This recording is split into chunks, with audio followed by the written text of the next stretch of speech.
Some folks collect stamps, others restore old cars. My hobby, if you could call it that, became reclaiming what was mine, even if it meant turning a budding suburban paradise into a very expensive, very exclusive new swamp. It all started quite innocently, as these sagas often do, with a piece of land. Not just any land, mind you, but a sprawling tract out near the old Willow Creek, land that had been in my family, the Jenkins family, for generations. My grandfather, a man who understood the earth in a way few do anymore, always said, "Arthur, this land has a memory, and it remembers who treats it right." He was a civil engineer, a man who worked with water, understood its power, its persistence. He'd point to the slight undulations in the terrain, the way certain plants grew, and tell me stories of the old creek bed, how it used to meander before the county put in the big diversion channel decades ago to open up the valley for farming. He even left behind meticulous notes, surveys, and water right documents, things I'd filed away as historical curiosities, little knowing they'd become my most potent weapons. I'd inherited the bulk of it, a good few hundred acres, much of it undeveloped, a bit wild, a sanctuary for deer and the occasional fox. I lived a quiet life, a retired hydrologist myself. Funny how some things run in the family, content with my books, my small garden, and the occasional fishing trip. The bulk of the Jenkins parcel was a fair trek from my little cottage, a place I visited maybe once or twice a year just to walk it, to feel that connection my grandfather spoke of. The world was encroaching, of course. New developments were springing up like mushrooms after a spring rain on the peripheries of our county, but my land, or so I thought, was sacrosanct, protected by its sheer size and, I foolishly believed, by common decency and clear property lines. The first whisper of trouble was so faint I almost missed it, a distant thrum of machinery carried on the wind when it blew just right. I chalked it up to the new highway expansion project, miles away. Then came a letter, something official-looking from the county planning department, referencing a parcel number I vaguely recognized as being in the vicinity of my northernmost boundary. It was jargon-filled nonsense about utility easements for a planned community. I glanced at it, figured it was for an adjacent property, and set it aside with a mental note to check my maps later. Oh, the blissful ignorance of those days.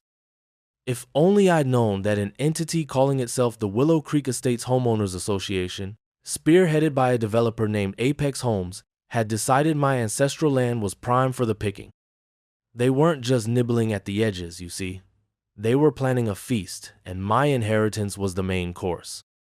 The sheer audacity, the unmitigated gall of what they were about to do still makes my blood boil, even now, with the sweet, watery satisfaction of hindsight. But back then, I was just Arthur Jenkins, a man who liked his peace and quiet, about to have his world turned upside down by the kind of institutionalized greed that thinks it can pave over anything, anyone, in the name of profit. They had no idea who they were dealing with. No idea that the quiet old man they were about to swindle had a very particular set of skills acquired over a lifetime of studying the very forces they were so blatantly ignoring. They were about to learn a very expensive lesson about the memory of the land and the tenacity of a Jenkins. And let me tell you, you're going to want to hear how this played out, because justice, when it finally comes, can be a surprisingly damp affair. The sheer scale of their brazen trespass didn't hit me until that crisp autumn afternoon I decided to finally take a proper walk up to the northern section. I'd packed a flask of coffee and a sandwich, expecting a quiet communion with nature, maybe spot some migrating birds. What I found instead was a scar upon the land so profound it literally took my breath away. The distant thrum I'd occasionally heard was now a full-throated roar of excavators, bulldozers, and cement mixers. Where ancient oaks and whispering pines had stood, there were now graded roads, concrete slabs, and the skeletal frames of dozens upon dozens of houses, all laid out in a disturbingly uniform pattern. I stumbled forward, my mind struggling to reconcile the surveyor's map etched in my memory with the scene of rampant construction before me. This wasn't just a slight encroachment, a mistaken boundary line. This was an invasion. They were deep into my property, an entire subdivision materializing on land that was unequivocally, legally, Jenkins' land. I counted, my heart pounding a furious rhythm against my ribs, 10, 20, 30. Good heavens, there had to be close to 60 structures in various states of completion. 60 homes on my land.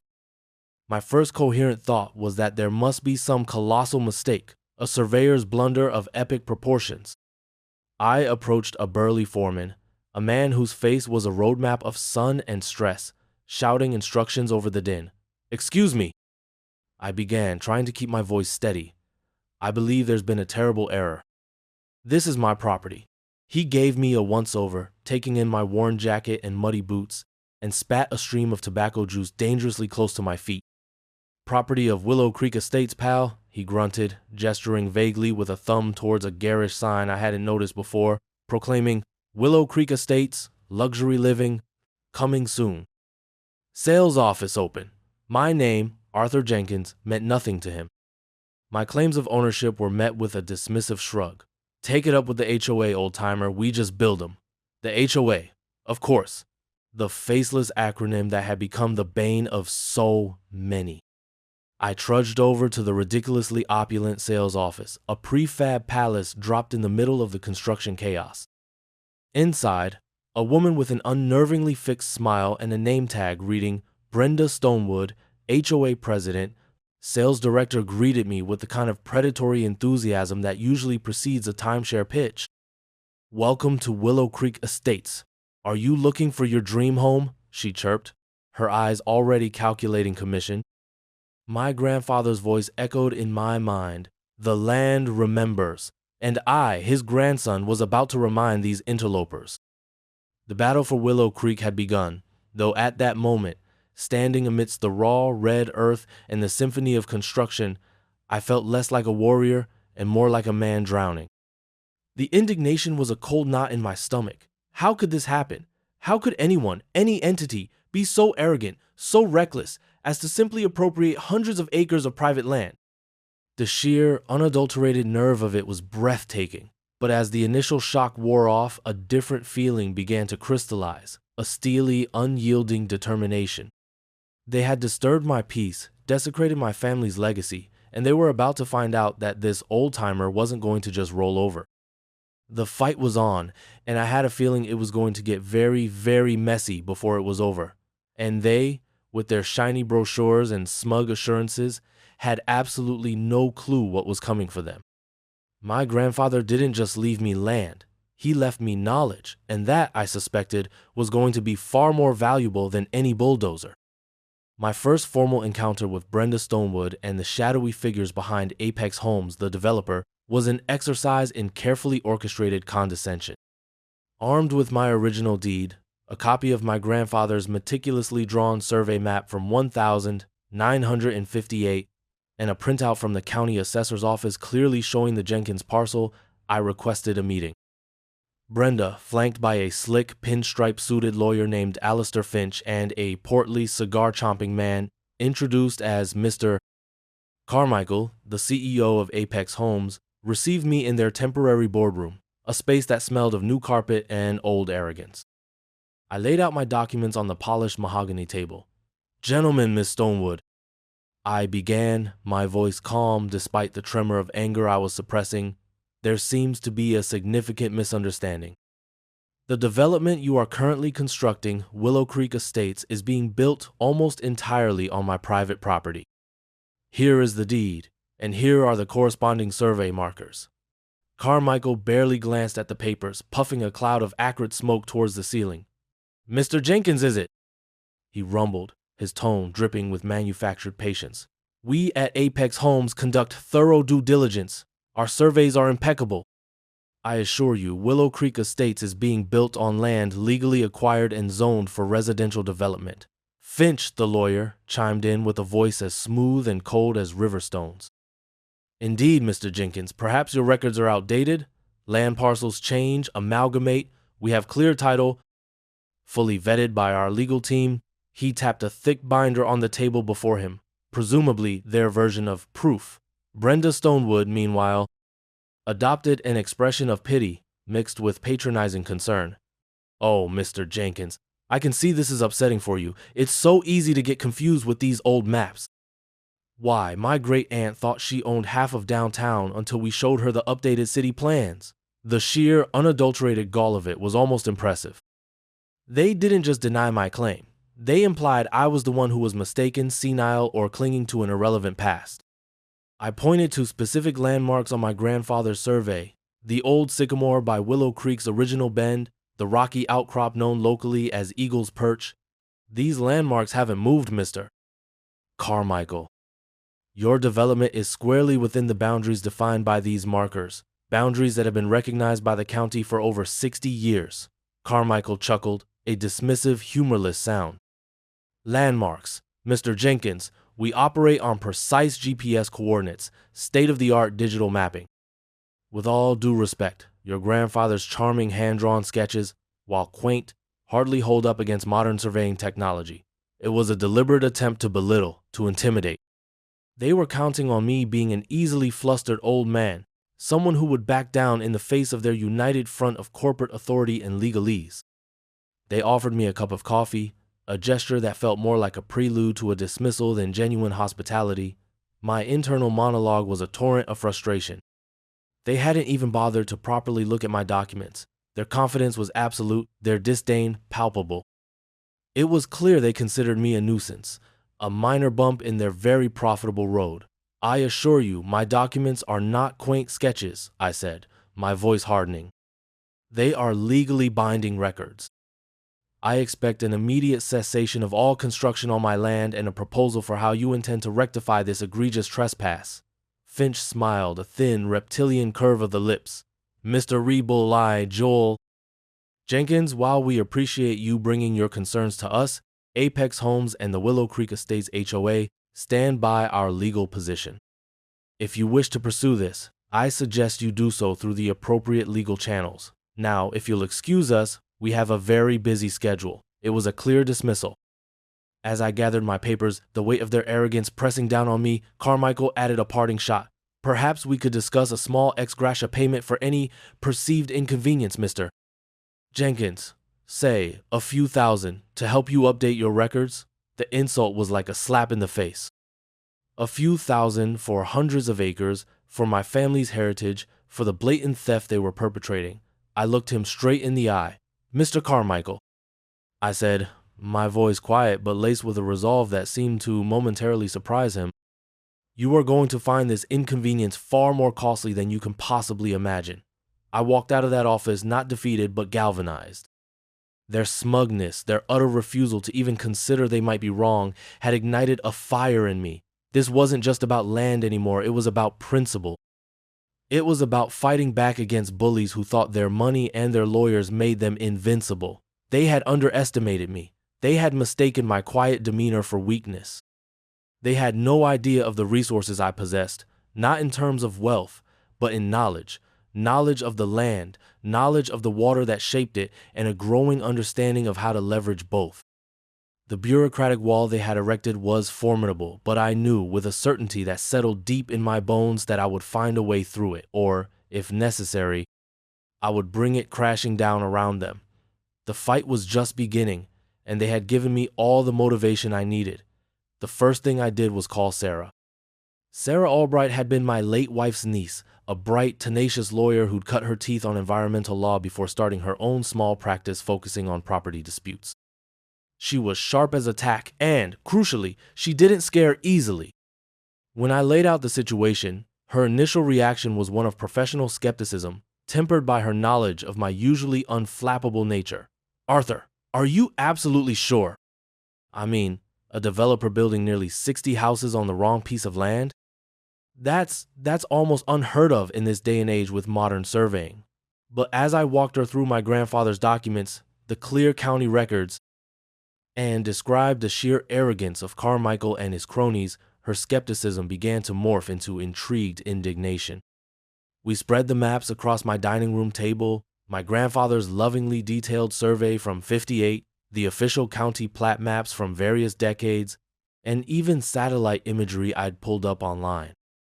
The Jenkins parcel was clearly defined, its boundaries unmistakable. The Willow Creek Estates layout, which I'd managed to snag a promotional brochure of, was a cancerous growth devouring its heart. Sarah, bless her methodical mind, spent hours cross-referencing, zooming in on topographical features, comparing meets and bounds descriptions. They've either committed a surveying blunder of monumental proportions, she finally declared, pushing her glasses up her nose, or this is deliberate criminal trespass on a grand scale. Given their attitude, I'm leaning towards the latter. They think you're just some old guy they can steamroll. Her validation was a balm to my frayed nerves. The next few weeks were a whirlwind of activity. Sarah began by sending a formal, impeccably drafted, cease and desist letter via certified mail to Apex Homes, Brenda Stonewood, and their smarmy lawyer, Alistair Finch. It detailed my irrefutable claim to the land, cited the relevant statutes regarding trespass and damages, and demanded an immediate halt to all construction, along with a proposal for the removal of all structures and remediation of the damage to my property. The response when it came was a masterpiece of legal obfuscation and thinly veiled threats. Finch's letter, dripping with condescension, reiterated their stance. Their title was clear, their surveys accurate, and my claims were baseless. He even had the audacity to suggest that I was harassing his clients and that if I persisted, they would consider legal action for defamation and interference with their lawful business activities. "They're trying to bully us, Arthur," Sarah said, her eyes narrowed as she read Finch's letter. "Standard corporate thug tactics. They think we'll get scared and back down." But Finch's letter also contained a crucial, if unintentional, breadcrumb. He mentioned their comprehensive title search and survey conducted by GeoPoint Solutions. GeoPoint. I made a mental note. While Sarah prepared for what was clearly going to be a protracted legal battle, I embarked on my own investigation. I became a fixture at the county records office, a place I already knew reasonably well from my professional life.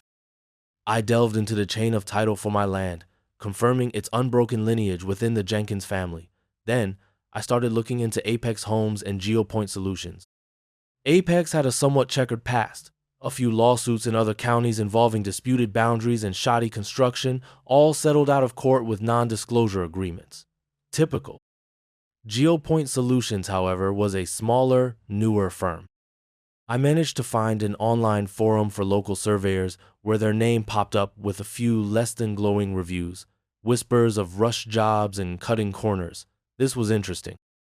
I decided to revisit the land itself, this time armed with my grandfather's survey and a high-quality GPS device Sarah had recommended. I spent days meticulously walking the boundaries, comparing the old man's painstakingly recorded measurements with the modern GPS readings. The discrepancies were minimal, well within acceptable tolerances for historical surveys. My grandfather had been right, his lines were true. But as I traced the northern boundary, where the Willow Creek Estates abomination was rising, I found something else. The survey markers, old iron pins my grandfather had set, were gone. Not weathered away, not accidentally disturbed. They had been deliberately removed, the ground around their presumed locations freshly disturbed. Someone has systematically obliterated the physical evidence of my property line. This was no mistake. This was calculated. This was fraud. The anger that had been simmering within me began to boil. They weren't just trespassers, they were vandals, thieves in broad daylight, cloaked in the pseudo-respectability of corporate shells and legal jargon. The discovery of the missing markers was a turning point. It shifted my resolve from merely reclaiming my land to ensuring that these people faced real consequences for their actions. The fight was personal now, deeply so. And as I stood there, looking at the raw earth where a piece of my family's history had been literally uprooted, another, more audacious thought began to take root in my mind, a thought inspired by my grandfather's other legacy, his intimate knowledge of water and the way it always eventually finds its own level. The land remembered, he'd said. And Willow Creek, I knew, had a very long memory indeed. The construction on my land didn't just continue, it accelerated. It was as if Apex Homes and the HOA, emboldened by their lawyers' dismissive letters, decided to double down to create so many facts on the ground, or rather, houses on my ground, that my claims would become practically impossible to unwind. Every day, more trucks rumbled in, more frames went up, more roofs were shingled. They were working at a fever pitch, a swarm of activity aimed at making their illegitimate occupation a permanent reality. Sarah filed for an injunction to halt construction, but the legal gears ground slowly, too slowly. Finch, Apex's lawyer was a master of delay tactics, filing motion after countermotion, drowning us in paperwork.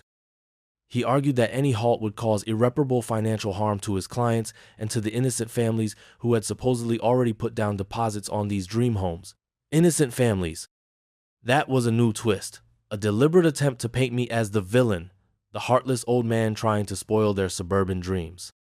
The truth, of course, was that these families were being sold a bill of goods, houses built on stolen land, a fact Apex and the HOA conveniently omitted from their glossy brochures. They even tried to buy me off, though not directly. One afternoon, a smooth-talking real estate agent, clearly sent by Apex, appeared at my door. He didn't mention the lawsuit or the disputed ownership. Instead, he spoke of streamlining property lines and minor boundary adjustments for community benefit. He then made a ludicrously lowball offer for the small, undeveloped section of my land that Willow Creek Estates was adjacent to. He was talking about the very heart of my property, the hundreds of acres they had already invaded. I showed him the door, not so politely. My frustration was immense. The legal process felt like wading through molasses while watching my property be irrevocably altered. The sight of those houses, soulless boxes encroaching further each day, was a constant affront. But amidst this growing anger, an idea, born from the discovery of the missing survey markers and my grandfather's old notes, began to take shape. It was audacious, complex, and potentially very, very risky. But the more I thought about it, the more it felt like the only way to truly reclaim what was mine and deliver a lesson these corporate vandals would never forget. My grandfather, as I mentioned, was a civil engineer specializing in water management. His notes weren't just sentimental ramblings. They were detailed hydrological studies of our land and the surrounding watershed. He documented the original course of Willow Creek before the county diverted it in the 1930s to create more arable farmland downstream. He'd mapped subterranean water flows, noted seasonal floodplains, and, most intriguingly, he detailed a series of old, forgotten water rights attached to the Jenkins parcel, rights to a certain volume of water from the upper catchment, rights that predated the county's diversion channel. These rights, he lamented in one entry, had been rendered largely moot by the diversion, but they had never been legally extinguished. They were still on the books, gathering dust in some forgotten archive. And then there was the land itself. The area where Apex was building was, according to my grandfather's notes and my own observations, a natural depression, part of Willow Creek's historic floodplain. The developers, in their infinite wisdom and haste, had graded it, filled parts of it, and were now erecting their flimsy structures on what was effectively a dry bowl waiting to be filled. They had ignored the land's memory, its inherent nature. They had seen only vacant space, ripe for exploitation. I started spending my evenings poring over these old documents, cross-referencing them with modern topographical maps and county water management plans. The more I researched, the more the pieces fell into place. The county's diversion channel, built nearly a century ago, had a series of control sluices and emergency spillways designed to manage excess flow during heavy rains. One such spillway, long disused and overgrown, was located just upstream from my property, and, crucially, my grandfather's water rights documents gave the owner of the Jenkins parcel specific entitlements to draw water from the main channel for agricultural and land management purposes. Agricultural purposes. Land management. The wording was beautifully, almost poetically, vague. The plan began to solidify. It wasn't about destruction. It was about restoration. It was about reminding the land, and everyone on it, of its true nature. If Apex Homes had built their precious estate in a natural floodplain, and if I had the legal right to reintroduce water to that floodplain for land management, then perhaps, just perhaps, nature could be persuaded to reclaim what was hers. The audacity of it thrilled me. It was a David and Goliath scenario, but instead of a slingshot, I would be wielding the subtle, inexorable power of water, guided by my grandfather's wisdom and my own technical expertise. This wasn't just about getting my land back. It was about poetic justice, about using their own arrogance and ignorance against them. They had built on unstable ground, both literally and legally. They had ignored the history etched into the landscape. They were about to get a very expensive lesson in hydrology. The decision wasn't made lightly. The thought of the innocent families did give me pause, but Sarah and I confirmed that while deposits had been taken, no sales had actually closed. No one legally owned these houses yet except Apex Homes. My primary antagonists were still the developer and the HOA. Any collateral damage to hopeful buyers would be squarely on Apex's head for their fraudulent misrepresentations. The path was becoming clearer, albeit a damn sight wetter. The transformation from aggrieved landowner to meticulous planner was gradual, fueled by a potent cocktail of indignation and intellectual curiosity. My grandfather's legacy, those dusty files filled with calculations, maps, and legal jargon concerning water rights, became my nightly obsession. I wasn't just a retired hydrologist anymore. I was an archaeologist of forgotten infrastructure, a detective unearthing the secrets of Willow Creek's past. My hidden skill, as it were, wasn't just a general understanding of water, it was a deep, almost intuitive grasp of the specific hydrology of this particular piece of land, an understanding cultivated since childhood and now sharpened by years of professional experience. I rediscovered my old university textbooks on fluid dynamics, open-channel hydraulics, and soil mechanics. My study, once a haven of quiet reading, transformed into a command center. Maps covered every surface, annotated with flow rates, elevation contours, and potential water paths.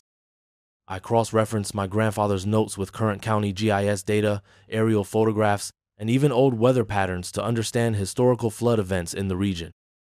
The key, I realized, lay in a combination of factors: the historic floodplain on which Apex was foolishly building, my family's unextinguished water rights, and the existence of that old, disused spillway connected to the county's main diversion channel for Willow Creek.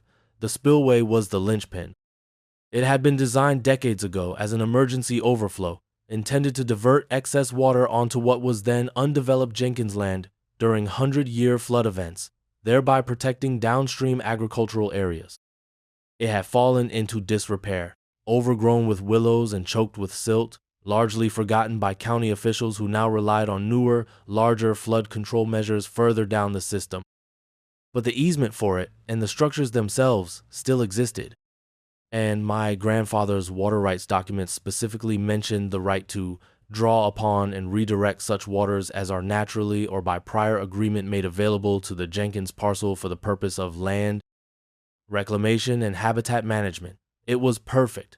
I wasn't planning to destroy anything. I was planning to reclaim and manage my land by restoring its natural water features, a right explicitly granted to me. If, in the process, 58 illegally constructed houses happened to become waterfront property, very waterfront, well, that was merely an unfortunate consequence of Apex Homes' reckless decision to build in a reclaimed wetland. My next step was to discreetly survey the old spillway myself. Under the guise of bird watching, I spent several days exploring the area upstream of my property. The concrete structure of the spillway was surprisingly intact beneath the overgrowth. Its manually operated sluice gates rusted, but, I suspected, still functional with enough persuasion. The intake from the main diversion channel was partially blocked by debris, but a determined effort could clear it. The genius of the plan, if I could pull it off, was its arguable legality. I wouldn't be dynamiting a dam or illegally diverting a river. I would be exercising a documented, if archaic, water right and utilizing an existing, albeit neglected, piece of public infrastructure to manage water on my own property. The fact that my property now inconveniently hosted an unauthorized housing development was Apex's problem, not mine. I consulted Sarah again, this time not just as a lawyer but as a confidant. I laid out the technical aspects of my plan, showing her the deeds, the water rights documents, the maps, and my calculations. To her immense credit, she didn't immediately dismiss me as insane. She listened patiently, her legal mind whirring. "Arthur," she said, a slow smile spreading across her face, "this is either certifiably brilliant or certifiably bonkers.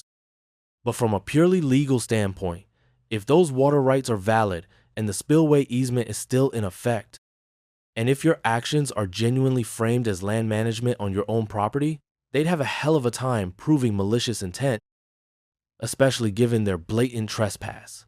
She agreed to research the current status of the water rights and the spillway easement with the county and state water boards, emphasizing the need for absolute discretion. Meanwhile, I began the quiet, methodical work of acquiring necessary tools, heavy-duty wrenches, pry bars, block and tackle, waders, and even a small inflatable raft. I did this slowly, buying items from different hardware stores in neighboring towns, paying in cash. I was becoming quite the covert operative. The beauty of it was that the flooding wouldn't be a sudden, violent deluge. It would be a gradual, inexorable rise of water mimicking a natural wetland slowly reasserting itself. It would be the land itself, with a little help from a Jenkins, correcting a profound imbalance. The moral high ground I felt was still mine. I was merely facilitating a return to the natural order, an order that Apex Homes had contemptuously disregarded. Their greed had led them to build on land that was historically and would soon be again wet. They had sown the wind, and they were about to reap the well-watered whirlwind. The sheer satisfaction of outthinking them, of using their own arrogance and short-sightedness as the very tools of their undoing, was a powerful motivator. The plan was forming, no longer a vague notion but a concrete sequence of actions, and it was, in its own way, a tribute to my grandfather, the man who knew that water always wins. With the technical plan for land reclamation taking shape, Sarah and I focused on building an impenetrable legal shield. It was paramount that my actions, however dramatic their consequences, were perceived not as vigilantism but as the legitimate exercise of long-standing property rights. Sarah's research into the dusty archives of the State Water Resources Control Board and the County Flood Control District was painstaking. She unearthed the original documentation for the Willow Creek Diversion Project, including the easements granted for the emergency spillway that abutted my property. Crucially, she confirmed that while the spillway had been decommissioned for active flood control use decades ago, the easement itself had never been formally extinguished, nor had the structure been officially dismantled or its purpose legally nullified. It existed in a kind of bureaucratic limbo, forgotten but not gone. Even more potent was the confirmation of my family's water rights. The Jenkins rights to draw a certain allocation from the Upper Willow Creek catchment, predating many modern water regulations, were indeed still valid, albeit dormant. They had been grandfathered in a historical artifact that no one at Apex Homes or GeoPoint Solutions in their rush to develop had bothered to investigate. They looked for active impediments, Arthur, Sarah explained. Current liens, recent zoning changes, they never thought to dig back 70 or 80 years into archaic water law. Their due diligence was a mile wide and an inch deep. This was the core of our legal defense. I would be acting within my established rights to manage water on my own land, utilizing an existing, albeit neglected, public utility easement for a purpose aligned with historical water allocation. If their illegally constructed houses got wet, it was a consequence of their trespass and their failure to understand the land they had stolen. The next step was to issue one final formal notification to Apex Homes, Brenda Stonewood, and Alistair Finch. This wasn't a request, it was a declaration. Sarah drafted a letter that was a masterpiece of polite, legally precise menace. It reiterated my ownership, detailed their continued illegal occupation and the mounting damages, and then, without revealing the specifics of my plan, stated my intention to undertake necessary and legally permissible measures to restore the Jenkins parcel to its natural hydrological state, consistent with historical water rights and existing easements, in order to mitigate ongoing environmental damage caused by unauthorized construction. It vaguely warned of significant and unavoidable impacts to any unremoved structures resulting from these land management activities. We gave them a deadline, 30 days to cease all activity, remove all personnel and equipment, and present a funded, bonded plan for the complete removal of all 58 structures and the remediation of the land. Failure to comply, the letter concluded, would leave me with no alternative but to proceed with my land management plan, and they would be held fully liable for all ensuing consequences and costs. We sent it via every conceivable method: certified mail, courier, email to Finch, even faxed it to their sales office for good measure. We wanted an undeniable record that they had been warned, comprehensively and formally. Their response, or rather lack thereof, was telling. Finch sent back a terse, one-paragraph letter stating that their position remained unchanged, that my claims were frivolous and vexatious, and that they considered my letter an attempt at intimidation. They completely ignored the 30-day deadline. Brenda Stonewood, when a local journalist, tipped off by an anonymous source, ahem, asked her about the threats from the disgruntled landowner, laughed it off. "Oh, that old gentleman, he's been making noise for months. We have full legal title. Our community is thriving. He's just trying to get a payout." Their arrogance was breathtaking. They genuinely believed they were untouchable. They couldn't conceive that an old gentleman could possibly disrupt their multi-million-dollar enterprise. They were so cocooned in their corporate self-importance that they dismissed my final warning as the ramblings of a harmless eccentric. During that 30-day waiting period, I made my final preparations. I discreetly transported my tools and equipment to a secluded spot near the old spillway, camouflaging them carefully. I practiced operating the rusted sluice gate mechanisms on a smaller, similar gate at an abandoned irrigation ditch miles away, figuring out the leverage needed, the likely points of resistance.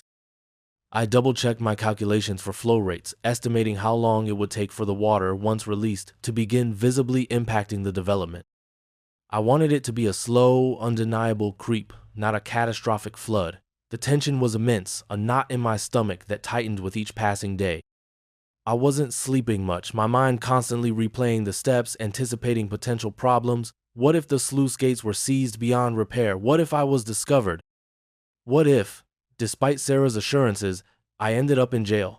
But overlaying the fear was a grim sense of purpose. These people had stolen from me, dismissed me, insulted me. They had desecrated land that was not just property, but a part of my soul. They had left me no other recourse. As the 30-day deadline expired with nothing but contemptuous silence from Apex and the HOA, a strange calm settled over me. I had given them every opportunity to do the right thing. Their continued defiance was, in a way, a green light.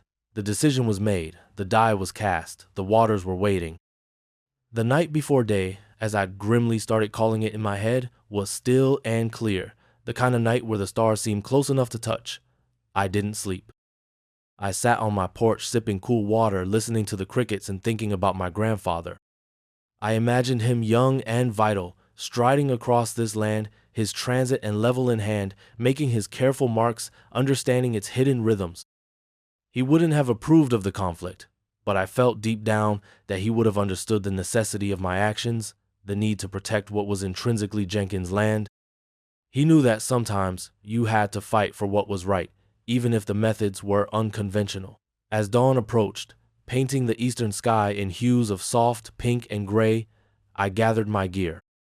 I'd chosen a Tuesday, mid-morning. Construction crews would be active, a useful distraction, but most of the Willow Creek Estate's sales staff and HOA officials wouldn't typically arrive until later. I wanted fewer initial witnesses to my specific actions at the spillway, though the results, of course, would soon be spectacularly public. I drove my old pickup truck as close as I dared to the overgrown track leading to the old spillway, then parked it, carefully concealed behind a thicket of wild plums. The rest of the way was on foot, carrying the heaviest tools in a sturdy canvas bag. The morning air was cool, filled with the scent of damp earth and pine. It felt, ironically, peaceful. Reaching the spillway, I took a moment to survey the scene. The concrete structure, though weathered, was sound. The two large cast-iron sluice gates were embedded in the wall separating the main diversion channel from the spillway channel that led, eventually, towards my land and Apex's folly. They were rusted tight, as expected. This was where the real work began. First, I cleared away the years of accumulated debris, fallen branches, silt, tangled vines, from the intake area of the spillway, ensuring a clear path for the water once the gates were open. Then I turned my attention to the gates themselves. The operating wheels were seized solid. I applied penetrating oil, waited, then brought out the heavy-duty wrenches and a long steel pry bar for leverage. It was grueling work. The metal shrieked in protest. My muscles burned. Sweat poured down my face. For a while, I thought they wouldn't budge, but my grandfather had also taught me about persistence. Inch by painful inch, fighting decades of rust and neglect, the first wheel began to turn. A harsh grating sound echoed in the quiet morning, but it was the sweetest music to my ears. It took nearly 2 hours to get the first sluice gate partially open, maybe a third of its full capacity. A dark, gurgling stream of water, rich with channel silt, began to pour into the long, dry spillway channel. It wasn't a torrent, not yet, but it was a definite, undeniable flow. The second gate was even more stubborn. I had to use a block and tackle, anchored to a sturdy old oak, to get enough torque on the wheel. Finally, with a groan that seemed to shake the very foundations of the structure, it too began to yield. I opened it another third. Now, a significant steady volume of water was coursing down the spillway, disappearing into the dense vegetation that lined its path towards my property. It was working. My calculations suggested that at this flow rate, it would take several hours for the water to saturate the dry ground of the historic floodplain and begin to visibly pool in the lower-lying areas where Apex had conveniently sited their first rows of houses. I didn't want a destructive flash flood. I wanted a slow, inexorable reclamation. I packed my tools, erased my footprints as best I could, and retreated, my heart pounding a triumphant rhythm. The rest was up to gravity and the memory of the land. I drove to a vantage point on a hill several miles away, a spot that offered a distant but clear view of the Willow Creek Estates development. I had binoculars and a flask of coffee, and I waited. For the first few hours, nothing seemed to change. The construction continued, tiny figures moving about the site. I started to second-guess myself. Had I opened the gates enough? Was the water simply soaking into the parched earth, never to reach its destination? Then, around early afternoon, I saw it. A subtle shift in the light, a glint of reflection where there had been only dull earth before, near the lowest part of the development. It was small, almost imperceptible, but it was there. Water. Slowly, almost languidly, it spread. Like an artist's brushstroke, a pale blue wash began to creep across the graded lots, first in thin tendrils, then coalescing into shallow pools. It lapped at the foundations of the nearest houses, then began to creep up their brand new siding.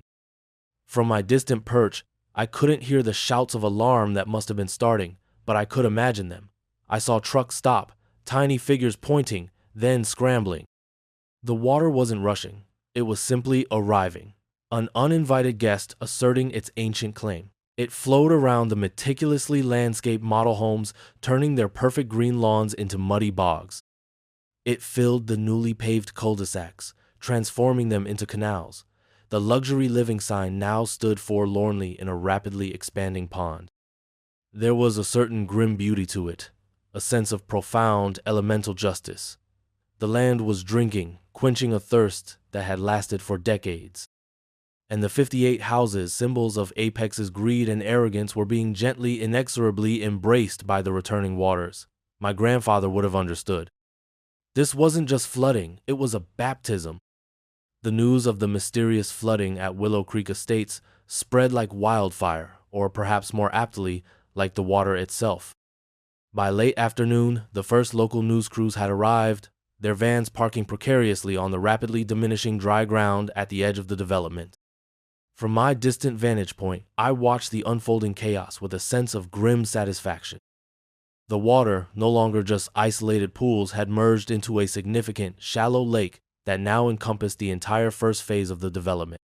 Nearly 30 houses were clearly inundated, their lower floors submerged, driveways vanishing under a placid, muddy surface. Construction equipment stood abandoned, some of Ford's partially underwater. It was a scene of quiet, watery devastation. I saw figures, presumably Apex employees, and a few early bird HOA officials, wading through the knee-deep water, their expressions, even from afar, a mixture of disbelief and fury. One of them, a woman I recognized from her sharp attire even at this distance as Brenda Stonewood, was gesticulating wildly, her fixed smile finally shattered. Mr. Carmichael, the portly CEO, arrived in a large black SUV, which he was forced to abandon some distance away. I could imagine his apoplectic rage. Later, I saw a small flotilla of emergency vehicles, fire trucks, police cars, their lights flashing uselessly against the serene, encroaching water. What could they do? There was no fire to put out, no crime in progress they could immediately identify. It was, as one early news report I caught on my truck radio described it, An unexplained and unprecedented localized flooding event. Unexplained. I almost chuckled. Oh, it was explainable, all right. Around dusk, as the water levels continued their slow but steady rise, I decided it was time to make an appearance. Not at the spillway, of course, but at the edge of the now sodden development as a concerned, and very much surprised, local landowner. I drove my truck to the main access road, now a chaotic scene of emergency vehicles, news vans, and bewildered-looking construction workers. I found a flustered-looking police officer trying to manage the scene. "Officer," I said, adopting my most concerned and slightly bewildered elderly gentleman persona, "I'm Arthur Jenkins. I own the land adjacent to this situation. What on earth has happened?" The officer, clearly overwhelmed, just shook his head. "We don't know, sir. Seems like the whole place is turning into a swamp. Some kind of underground spring, maybe? Or a water main break? But there's no main out this far." Perfect. Just then, Brenda Stonewood, her expensive shoes ruined, her hair askew, spotted me. She stormed over, her face contorted with fury. "You!" she shrieked, pointing a trembling, mud-stained finger at me. "This is your doing. You sabotaged something, I know it!" Several cameras immediately swiveled in our direction. This was better than I could have hoped. "My dear Miss Stonewood," I said, my voice filled with calm surprise, "I have no idea what you're talking about. I just arrived to see what all the commotion was. Sabotage? Why would I do such a thing? This is a terrible tragedy for whoever owns these houses."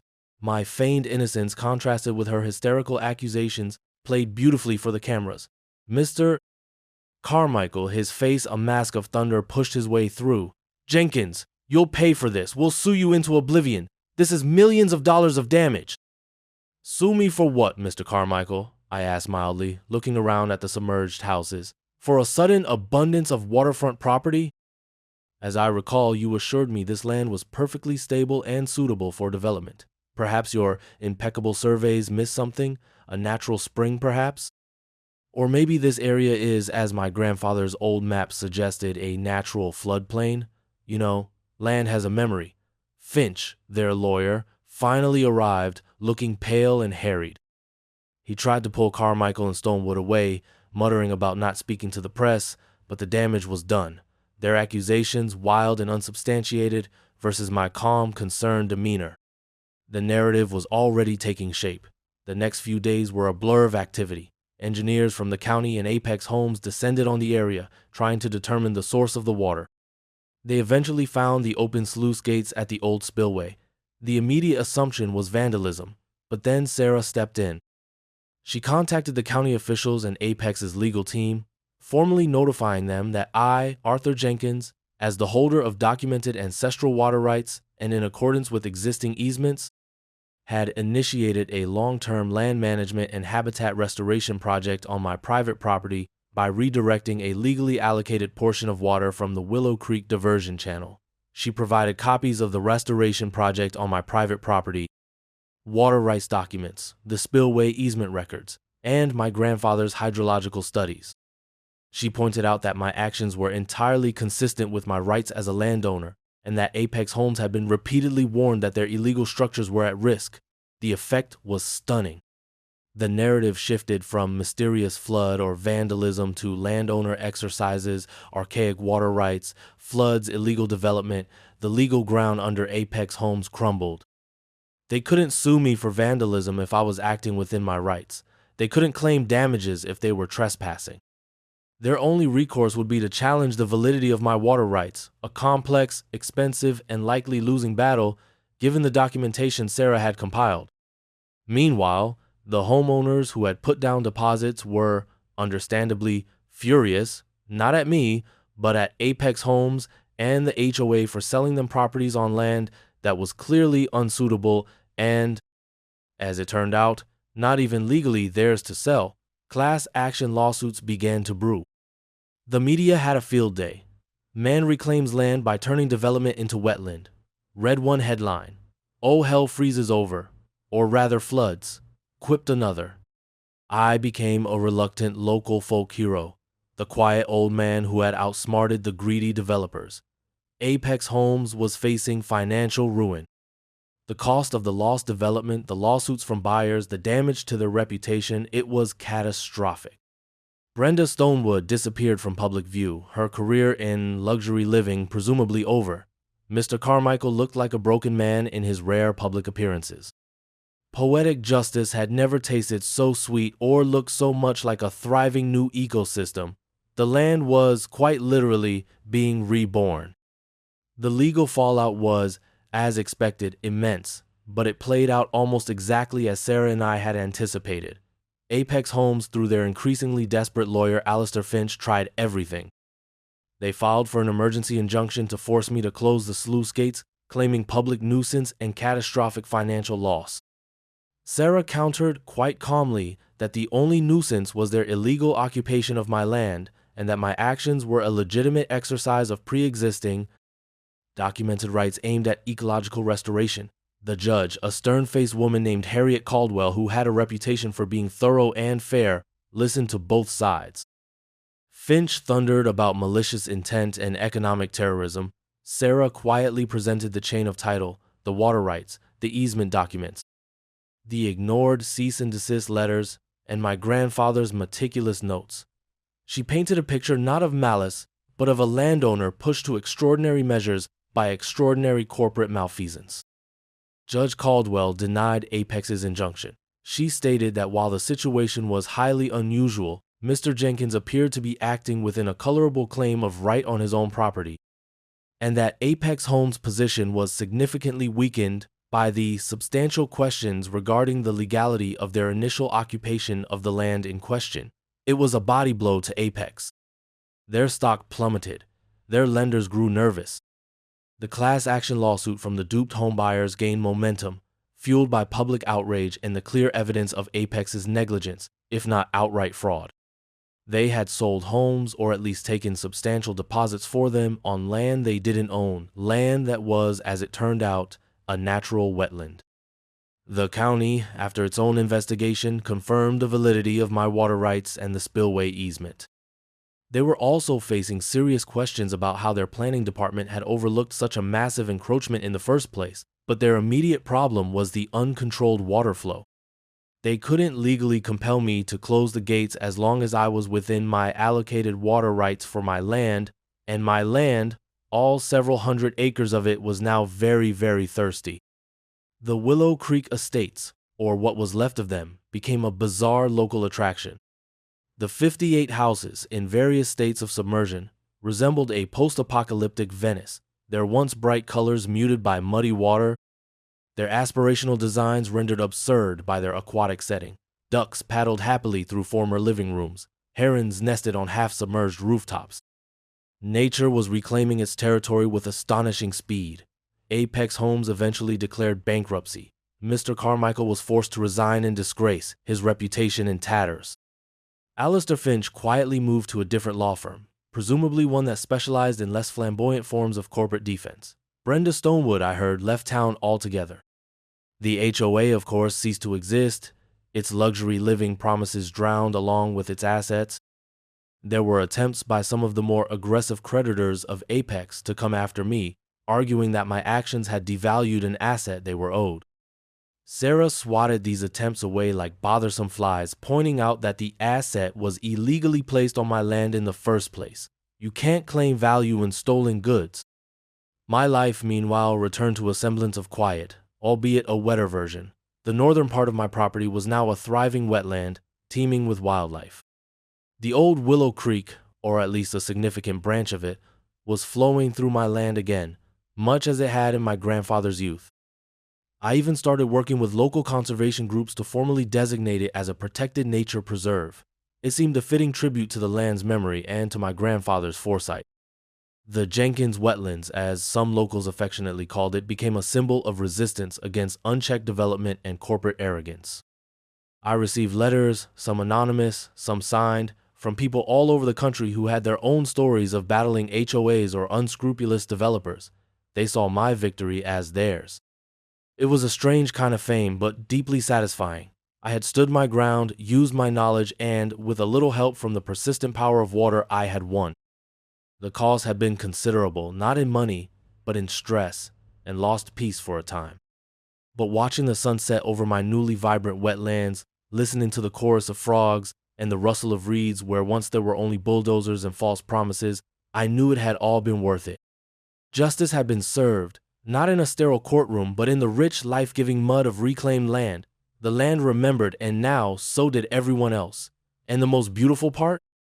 I hadn't broken a single law. I'd simply reminded everyone that some lines, drawn by nature and by history, should never be crossed.